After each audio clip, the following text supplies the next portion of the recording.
दरभंगा के कसरौड़ वसोली पंचायत में सड़क निर्माण को लेकर अनशन धरना प्रदर्शन। ग्रामीणों का कहना है सड़क निर्माण का कार्य पूरी तरीके से होना चाहिए।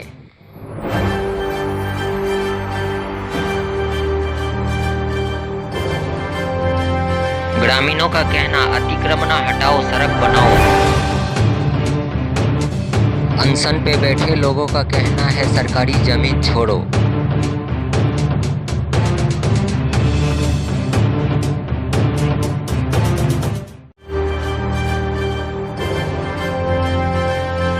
गांव के कुछ बुद्धिजीवी बड़े लोगों द्वारा रोका गया सड़क निर्माण का कार्य।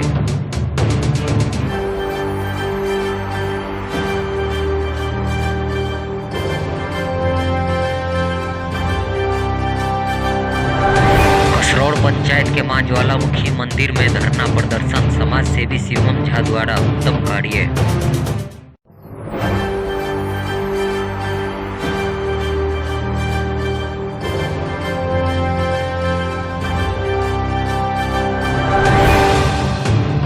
ग्रामीणों ने एकजुट होकर एकता का प्रतीक बनाकर सड़क निर्माण का कार्य को लेकर बहुत ही बड़ा सराहनीय कार्य किया गया है।